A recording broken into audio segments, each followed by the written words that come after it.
And this is WMNF Tampa. Ahmed and Summer are off this week, so we're bringing you a True Talk replay. In this episode, journalist, author Massoud Hayoun, an Arab Jew, an award-winning writer, talks about his book, When We Were Arabs. Co-written with his grandmother, he shows how Arab and Jewish identities are deeply connected and why understanding that history matters for Palestine today. To send me songs to play today. So he sent me this song that I have listened to several times. It's by Lili Bonishi. I hope I'm pronouncing the name correctly. He is Algerian, also Jewish. And the song is Ana fil Hub. I had no idea when I was listening to this song that this beautiful, amazing love song was by an Algerian Jew. This is True Talk on WMNF 88.5 FM. If you are on Twitter, you can follow us there live. This is the song Fil Hub.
The gentleman is saying, this is my story in love. Maybe Massoud can explain to us. Good morning, Massoud. Are you there? Good morning. It's a pleasure to join you. It's my pleasure, Massoud. It is always wonderful to read a book and then to be able to talk to the author and ask all the questions that we as readers would love to ask you, because I know that no matter what, there are more things that you would love to talk about, but the books are limited. Let me just introduce you, Massoud, again to our listeners. This is Massoud Hayoun. He's a journalist based in Los Angeles. He has reported for Al Jazeera English, Pacific Standard, Anthony Bourdain's Parts Unknown Online, The Atlantic, Agence France Presse, and the South China Morning Post. He speaks and works in 5 languages. And you won the 2015 EPI Award. I'm suspecting you speak English, French, Arabic, Hebrew. What else?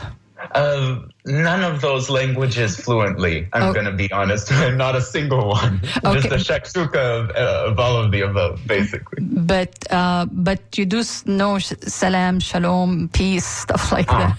Yeah. Okay. So I want to tell our listeners that this is the book, When We Were Arabs, a Jewish Family's Forgotten History. Of course, I, who grew up in the Arab world, knew later, in my later years, I think when I lived in Egypt, Massoud, that there were and there are Egyptian Jews, and they still live there. And when I was much older, a few, maybe 10 or 20 years ago, I was able to visit the synagogue in Egypt, which is a beautiful, beautiful synagogue. And the lady who is responsible, I think, is a female.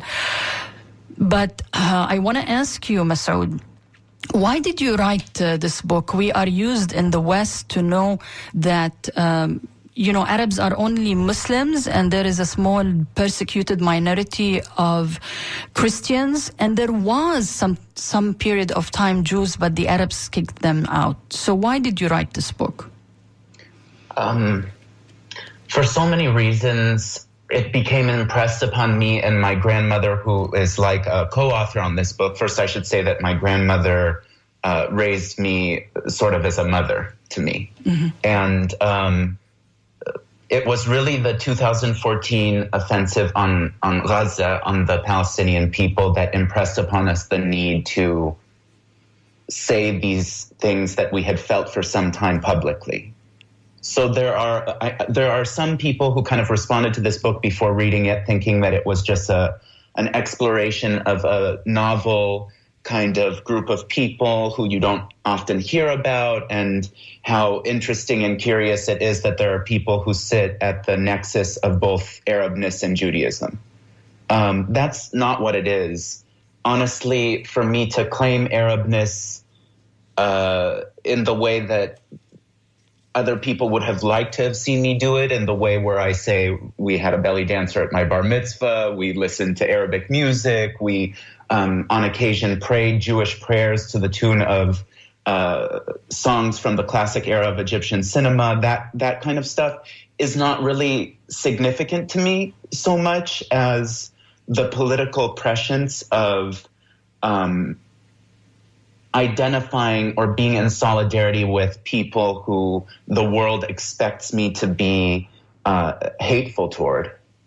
That, to me, is a powerful enterprise. So I am interested, obviously, in our cultural legacy and the fact that for Shabbat on Saturday mornings we ate fundemis, and that we loved Arabic music, and that at any of our bar mitzvahs, weddings, etc., it was always Arabic music and dance, and the Arabic language was one that I grew up listening to, the kind of colloquial North African Arabics that were in my home. But this isn't about language or food or music or the novelty of me existing so much as it is to say the groups of people that you think exist, that need to exist for the people in power to continue to kill and oppress people, they don't exist in the way that you think that they exist. We need to reconfigure the entire world. If you think that an Arab and a Jew are two mutually exclusive, hard-set, black and white, blood-based categories, you're wrong. And your failure to understand the nuance that is humanity is actively killing people in Palestine and elsewhere in the Arab world, insofar as the movement for Palestinian liberation is a microcosm, not a microcosm, is a centerpiece of the movement for Arab, and I would say by extension of that, human liberation more broadly. I'm going to be talking about all the politics of the book towards maybe the second half of the show, Massoud, and our listeners. You can always send us to dj@wmnf.org if you have any questions. I'm not sure if we're going to be opening the phone lines. Maybe we will, but this is a very interesting conversation that we're going to have with Massoud. So please, if you have any questions, send them to dj@wmnf.org. And again, we are live on Twitter if you want to follow through my handle name, which is Samar D. Jarrah. Before we go into these details, Massoud, I want the listeners to understand when, like, you're talking about, it's not about culture, it's not about music, it's not about only that, but it's more deeper, and we will get to this. But they need to understand, for instance, the major hero of this book, or the major character, or the central figure in your life too, as a human being, which is Oscar. So can you tell us a little bit about who Oscar is, and how did he live in Egypt before everything started to go sour? Absolutely. So Oscar Hayoun was my grandfather who raised me in Los Angeles as the only father that I ever had. And he, first it's important to say that he died when I was 16 years old, and that death sort of began the life that I live now, forever in search of him everywhere. Mm-hmm. So that was why I ended up going back to the Arab world to find the essence of him. Mm-hmm. And that was why I decided to explore more of what his life had been. And he was born in Egypt, in Alexandria, at a time of cosmopolitanism, yes, but there were also a number. It was a British protectorate. Egyptians were second-class citizens within their own country. It was also a time of, I don't really want to use the word tolerance, but religious acceptance of people of every faith in the Arab world kind of coming together and configuring an Arabist future. So he was raised in a very Europeanized, colonized Alexandria, where Jewish Egyptians existed without question.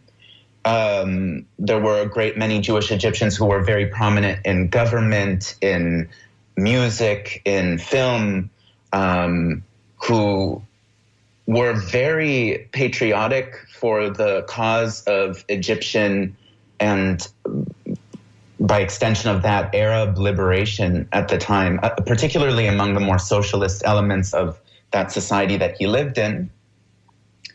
My grandfather left me 3 handwritten autobiographies in Costco notebooks, or it was Price Club back then. And they endeavored to tell his life, and I never read them just out of laziness. And for the purpose of this book, I started reading them, and I always assumed that they would be kind of divided up very evenly between his life in Egypt in the first one, his life in France and occupied Palestine in the second one, and then his life in the United States in the third one. The thing is, there was no life described after Egypt, after he left in his early 30s, which is how old I am now. Wow. His life ended when he left Egypt. And he left Egypt because of the changes of 1948, because various imperialist powers made it impossible for our community to continue to live in the Arab world.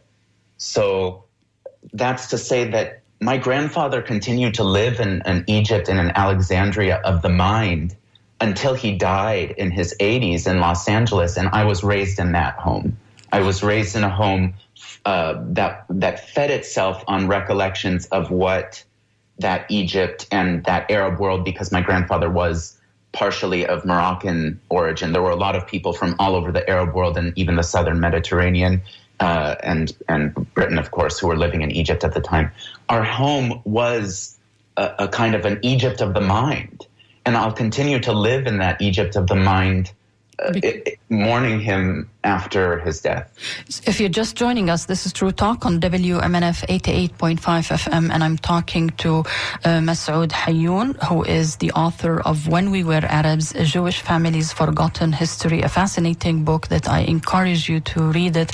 Actually, Massoud, I had the double advantage of downloading the book on my iPad, and I was listening to you reading it, so it's different when the author is reading his own book. So your grandfather, you mentioned, lived as a second-class citizen. Was he treated as such by the fellow Egyptians, Muslims or Christians, or you are talking about the British mandate over Egypt at that time? And what do you mean by a second-class citizen?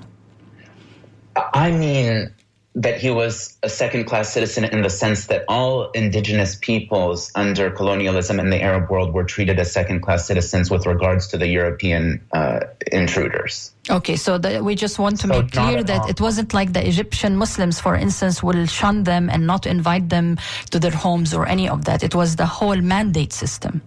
Absolutely not, vis-a-vis other Egyptian people who considered Oscar to be Egyptian, even though he was part Moroccan. There was a system that legally and socially otherized indigenous people within their own ancestral homeland. And it's such an important point that you raise that it's sad to me that I need to specify that it wasn't Egyptian people who were persecuting my family at that time, because the running narrative is that our entire history within the Arab world since time immemorial was just a history of a continuous persecution and violence. That's not to say that our communities, that religious minorities and ethnic minorities or what have you within the context of the Arab world didn't face awful oppression and violence.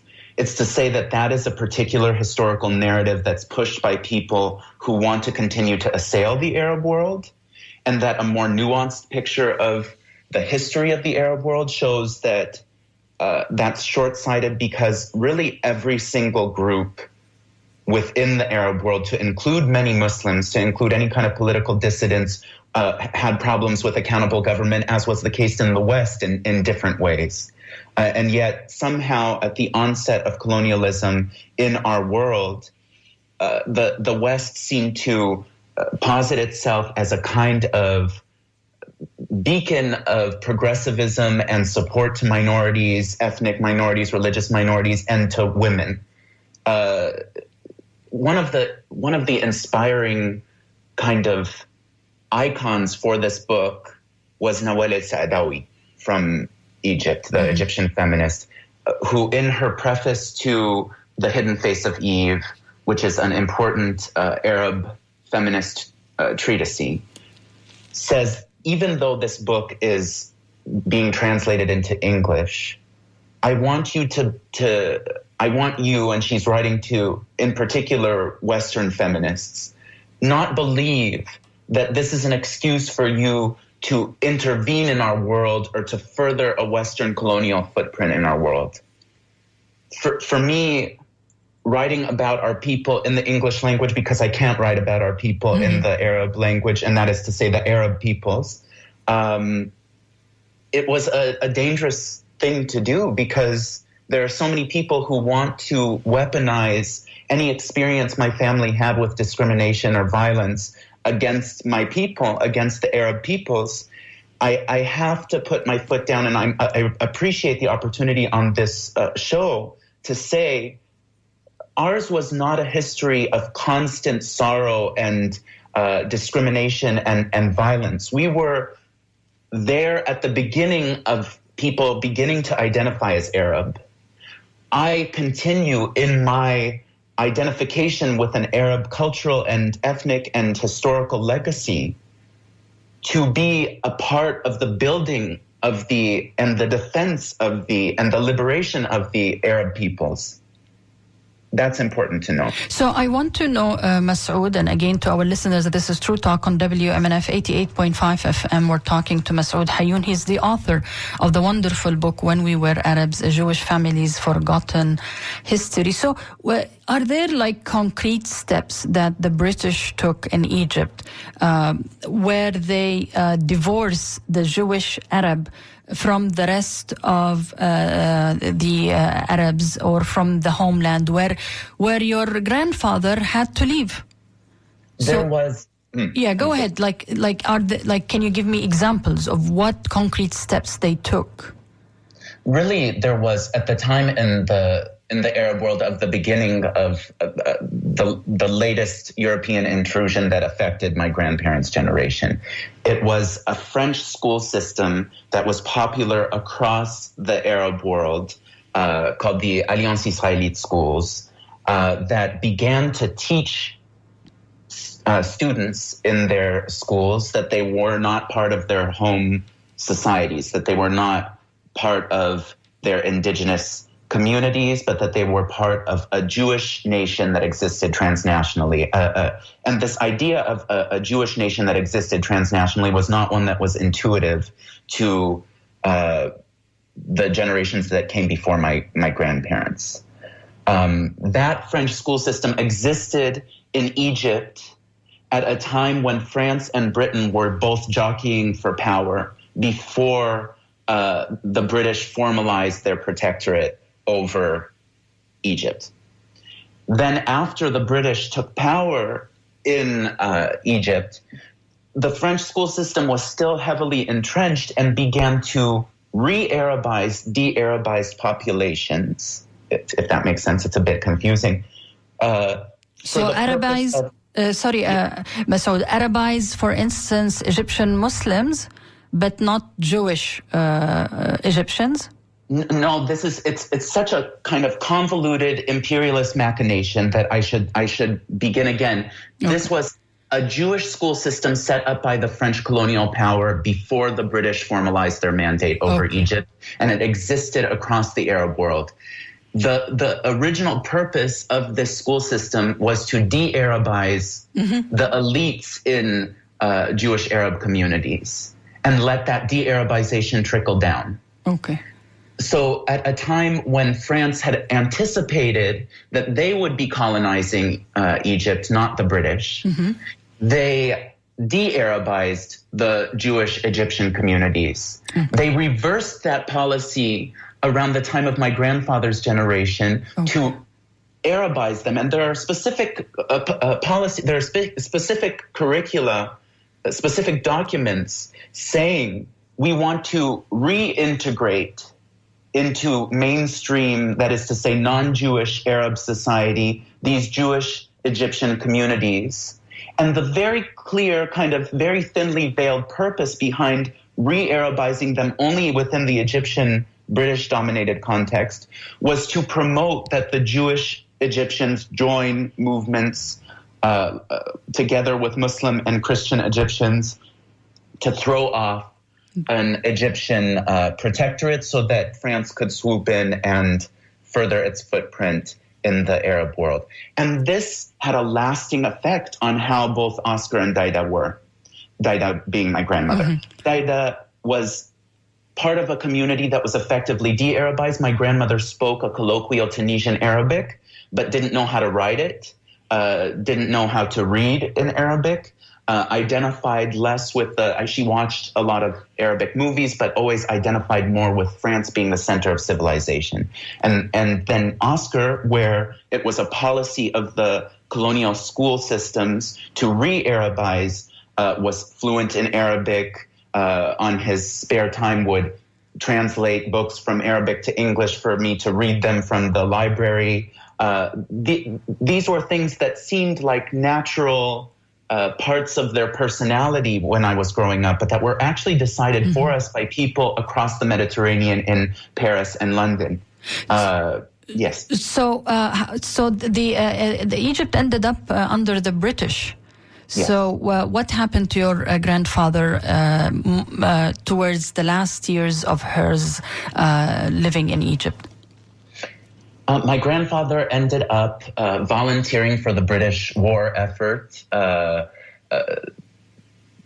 the time, really venerating the British in the kind of strange way that people with colonial mentalities end up half venerating and half resenting the people that they're considered to be secondary to. For example, I lived in Hong Kong for a period of time, and there were a lot of people who would describe this kind of strange feeling toward Britishness, that they resented the fact that under the British, there were huge swaths of Hong Kong and central district, for example, where if you were of Chinese ethnicity, you could only go there if you were a maid or a cook or a working class person. That was the same view that my grandfather had of the British, was that he wrote in his journals that he was looked down upon by these people who he was volunteering for some reason and working for unpaid for their war effort, because they had transplanted what was a fundamentally European conflict onto Egyptian soil. And at the same time, he venerated everything about them. He loved British films, British products, because the British had made themselves out to be a center of civilization and progress. Wow. It is so similar, Massoud, to what is going on and was going on and still is going on in the Arab world. I know that you eventually visited the Arab world, but like in Egypt and, for instance, in many Gulf countries, in Jordan, you were an upper class if you sent your kids to English schools. And now we have a generation that my nieces and nephews cannot read my Arabic books. They can converse with me in Arabic, but their compass is in the West. Maybe America more than Britain, but for them, it's both, the two English languages. So this colonization has not stopped. It just changed gears, or at least these schools are still there. I want to shift to how he left and where did he go to and how he ended up in Palestine.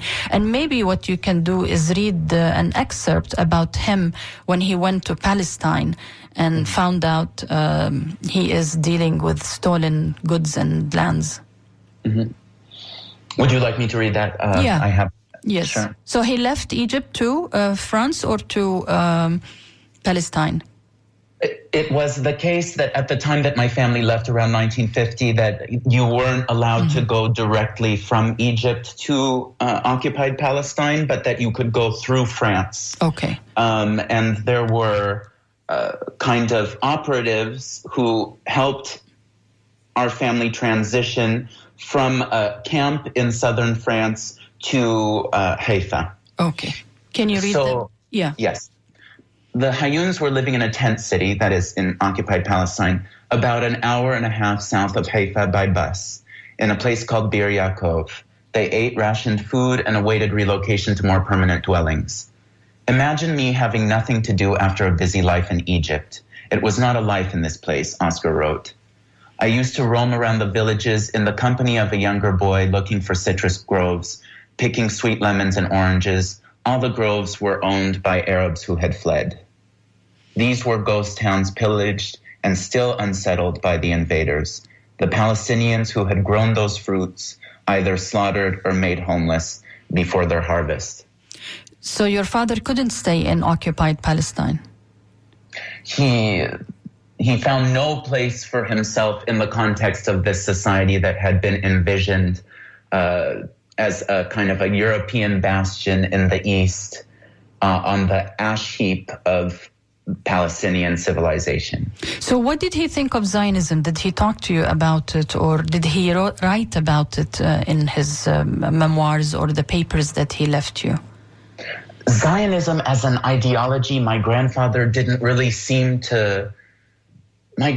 Oscar was not a political person, and he was an apolitical person out of fear, I think, more than anything else. And I think that was because when he left Egypt, the Egyptian government for a long time around the onset of Zionism was good about differentiating between Jewish Egyptians and Zionists. Mm-hmm. But at a certain point in time, and already by the time that Oscar and his family left, they dissolved the Egyptian citizenship of the Jews who left. So that seemed to be a kind of trauma for Oscar. He didn't believe that citizenship or nationality or belonging in a place is something that can't be very easily dissolved for someone. So, for example, when the United States invaded Iraq, I was in high school and I went to a lot of protests at the time, and it was probably the first time that I ever went to a protest where anti-war protests against the Iraq invasion. When I came home from those protests, Oscar was livid that I would involve myself in the politics of this country. And the implication was that my citizenship, even as somebody who was born in the United States, would be dissolved because he had his citizenship dissolved in a place where he never thought that would be possible. It's important to note at the same time that there were early Zionist operatives who had perpetrated terrorist attacks in Egypt that began to turn the local non-Jewish Egyptian population against Jewish Egyptians. I think it is known as the Lavon affair. People can Google Lavon affair, where bandits would go and blow up, I think, like American centers, like educational centers, and seem to blame it on Jews and Egyptians. And wasn't it something like that? Yes. Across the Arab world, not just in Egypt, in Baghdad, there were similar fire bombings. There were these incidents where local populations were being turned against Jewish populations actively without any concern for who would be targeted among local Jewish Arab populations. The point wasn't to uphold or preserve or protect Jewish lives within the Arab context. It was all in service of the occupation of Palestine. And it made it increasingly difficult for local administrations, for Arab administrations, to not view local Jewish communities with suspicion. That's not to say that my grandfather's citizenship should have been dissolved. It's to say that it seems to have been a very kind of cynical, calculated tactic of the Zionist operatives of this time to turn local populations against us, to make it impossible for us to continue to live in that context. And hoping that they will go and populate occupied Palestine after driving the people. But which is weird, because once your grandfather Oscar landed in Palestine, they sprayed him with DDT. So these who were like Eastern Jews were not treated kindly, were they? And still are not, I guess. Absolutely. And it's important to note that this isn't only something faced by Jewish Arabs. This is the DDT was sprayed on Eastern Jews, people who were considered Oriental Jews, the people who came from Russia and Eastern Europe. Eventually, because of Eastern Europeans like Golda Meir, who ended up being in power, they ended up being part of the upper crust. But when they first arrived, they were considered to be Oriental and backward Jews and were sprayed down with DDT. The history of anti-Jewish behavior on the part of the early Israeli government is one that's shared by both European and non-European Jewish communities. Just one colonial project with different names.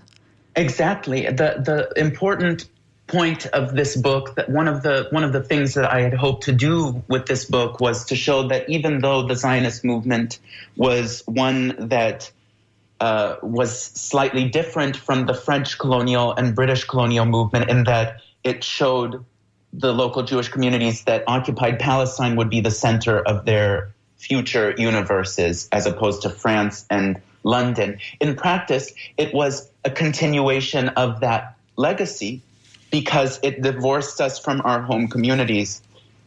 We were no longer able to see ourselves as one people together with the rest of Tunisian, Moroccan, Egyptian people, we were taught that we were another people, where that didn't exist in our histories. For example, I talk about in Daida, my grandmother's community in Tunisia, there were several kind of very bitter divisions between Jewish communities that lived within the Tunisian context. There were people who came after the Spanish Inquisition, and there were people from Livorno, Italy, who the Tuensa, which is what we called ourselves, Tunisian Jewish people who had been there since time immemorial, considered not even to be real Jews because they resembled Europeans too much. Their practice of Judaism in our minds looked too much like Christianity to have been anything like our Judaism. Of course, I don't believe that. I believe that there are many ways of practicing Judaism.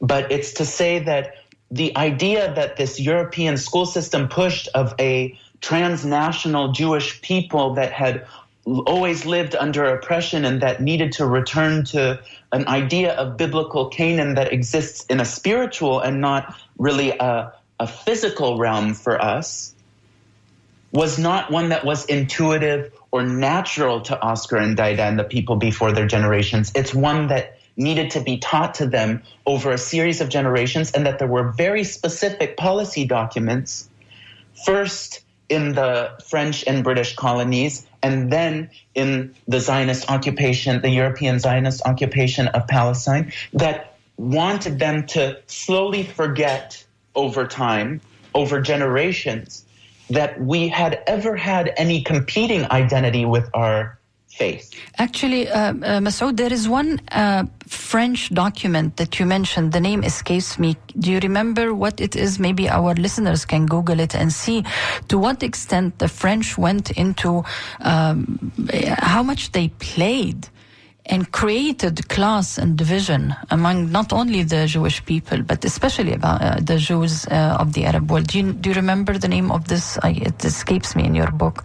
Absolutely. It's the Alteres-Cohen document, the first Jewish French dignitaries to go to Algeria. Alteres-Cohen report. Okay. And these were French dignitaries at the onset of the French occupation of Algeria, who went to Algeria to survey the local Jewish communities and see how Jewish Algerian communities, which were themselves very diverse, could be weaponized against the greater mass of Algerian people for the purpose of further colonizing them. This report said very specifically, they will forget that they were indigenous peoples over several generations, and they will then act as a kind of a go-between between the Western power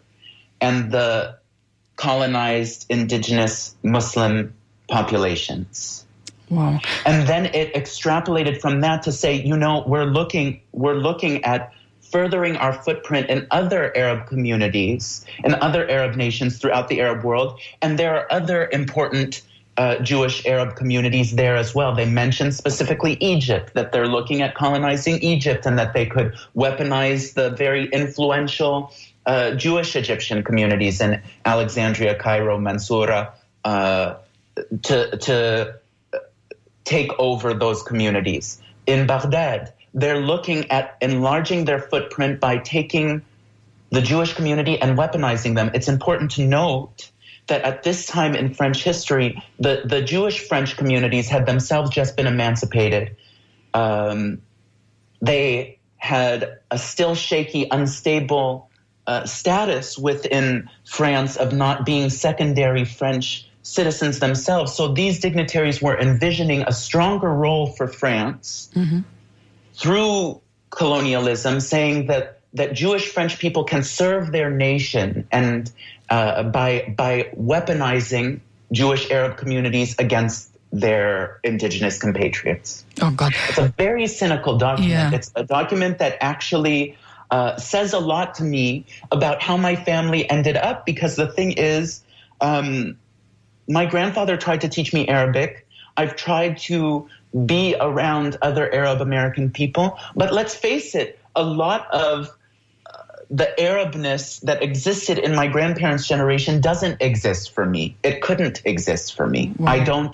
I identify strongly with Arab liberation. I see myself as part of that whole, but I'll never speak Arabic as a native language. I'll never really understand certain things about the Arab world because people in Paris in the 1800s envisioned that every single generation in my family would become progressively less Arab. And by all accounts, it worked. Wow. Only I refuse. Yeah. And that's what this book is. It's a rejection of that erasure.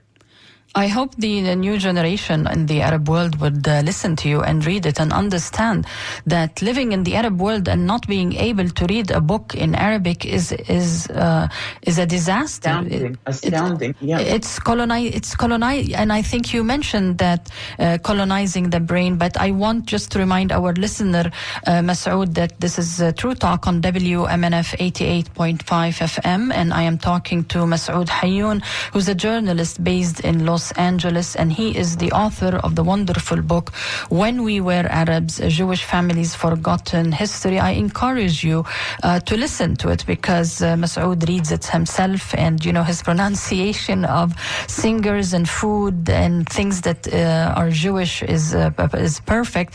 And I want to shift gears a little bit. I want to talk about your grandmother. She is also part of your character and your upbringing, and she's co-author.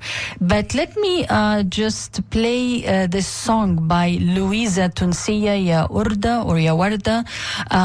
Ya Warda, Massoud. Let's listen for a couple of minutes, and then we'll come back and you tell us about the culture, if it's still there, or it disappeared from Egypt, Tunisia, and Algeria. This is True Talk on WMNF 88.5 FM. You are listening now to Louisa Tunsiya.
Welcome back to True Talk. This is your host, Samar Jarrah, and you were just listening to Louisa Tunsiya. Who is she, Massoud? Louisa Tunsiya was part of this generation of Jewish Arab singers that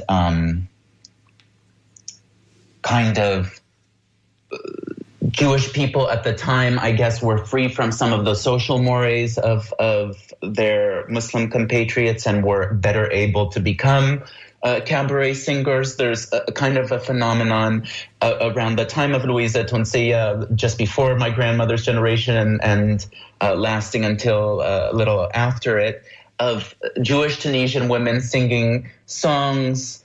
Sometimes they're very racy songs that they're allowed to sing because they're not beholden, I think, to some of the same social mores, although this is not the truth. There was still very much a double standard for the Natiness of the good girls of our community and the girls who were allowed to sing in cabarets, or the women who were allowed, to sing in cabarets. Louisa Tunsiya is considered to be one of the greatest singers of this generation of Tunisian music. Singers like her include Habiba Masika, another Jewish Tunisian singer. This kind of culture is often forgotten in the West, but very much exists in Tunisia. If you tell many Tunisian people, at least in Tunis, the people that I've encountered, about Habiba Masika, Louisa Tunsiya, they'll know that these are Jewish Tunisian singers who are Tunisian, full stop, and part of the Tunisian canon of what makes our music great. Can you tell us a little bit about your grandmother? Absolutely.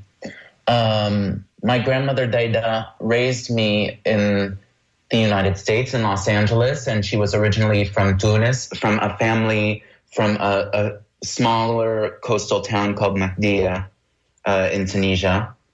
Her family on one side had been a kind of a modest family that worked in olive oil production. And on another side, she came from a long line of royal government dignitaries, beylikal, to use the Ottoman Empire term, government dignitaries, some of which were more infamous than others. And regardless of the specifics, which you can read in the book, her family was one that was very much tied to Tunisia's history, that was very patriotic for Tunisia. Until today, many of my grandmother's relatives, those who are still alive, live in France. I mean, some of them still live in Tunisia or ended up going back to Tunisia, but some of them moved to France, married French Catholic women, and never took French citizenship. And that's kind of a common occurrence among Jewish Tunisian people of that generation in France. And it really is a function of our pride in Tunisianness. Also, the Ghriba synagogue, the famous synagogue in Djerba on an island off the coast of Tunisia, is really the centerpiece of our Judaism. For Daida's family to go on a pilgrimage to this synagogue was extremely important for very important kind of spiritual reasons. The centerpieces, the focal points of our Judaism were within the context of our nations. The important rabbis, the important spiritual leaders that we had were at home. That's why you still see a large Jewish community in Tunisia today. Is that it is not even just important to us out of patriotism, it is spiritually significant to us. And then I think I'm especially proud, even though there were moments in Tunisian history where the Jewish Tunisian communities faced violence and discrimination, that Tunisia has found a way to be home to one of the largest Arab world Jewish communities, and also continue to support the cause of Palestinian liberation as we see other nations, to include my other ancestral nation of Morocco, normalizing with Israel. This is an this is the WMNF 88.5 FM, and we are talking to Massoud Hayoun, the author of When We Were Arabs, the Jewish Family's Forgotten History. We have like 6 or 7 minutes, but I think your grandmother met your grandfather in France, and then they moved to Los Angeles. Was she less attached to the Arab world or the Arabness or the culture than your grandfather, or they both eventually put all their love for that part of the world in you equally? I think for her it was difficult. I think for the reasons that I described earlier, there were specific policies within Jewish communities in both Tunisia and Egypt that drove them in different directions. Oscar was moved further by policy to re-Arabize, to watch Arabic films, to speak perfect Arabic, several dialects of Arabic, and identify more with an Egyptian and a Arab cultural and national legacy. She did identify very much. She identified to a lesser degree because of the enforced de-Arabization of Jewish Tunisian communities. But the Tunisianness of Daida was something that even over the course of generations, even with the policies as put out by Alteris and Cohen, she still ended up hearkening back to that. That was always very much who we were. It was just that it was more greatly impressed upon her community that you had to hide that if you wanted to be a bourgeois person in the imperialist world that we live in. Tell me, Massoud, about your visits to the Arab world.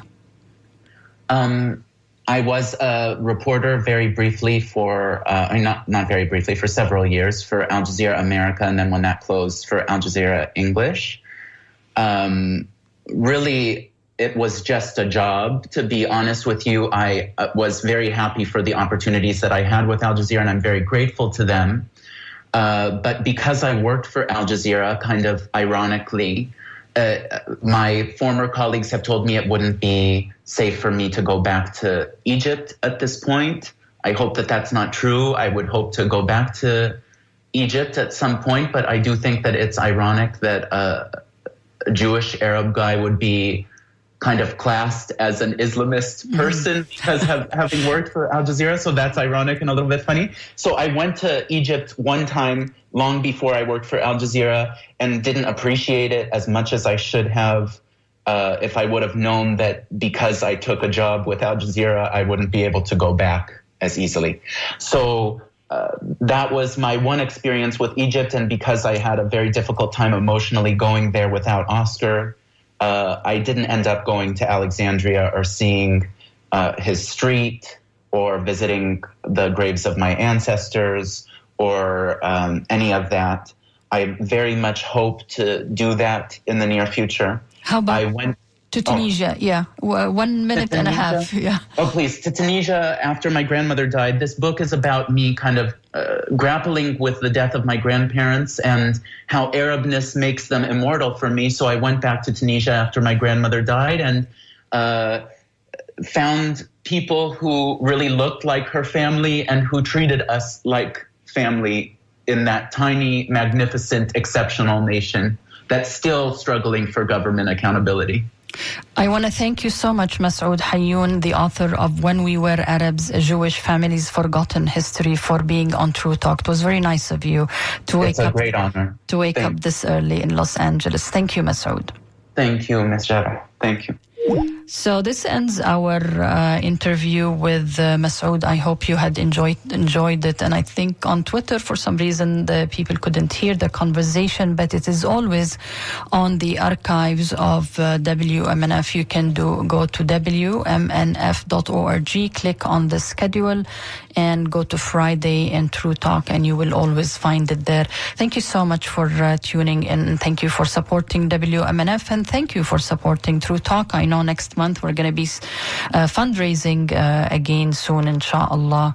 And let me just play a little bit of this amazing song that I played in the beginning. People liked it.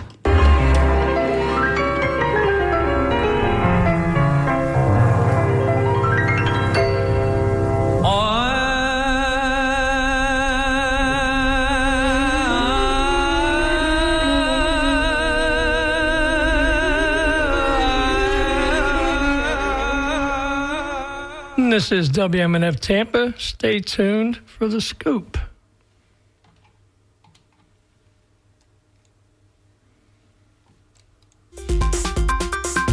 This is the scoop for Thursday. I'm Lisa Marzilli with the WMNF News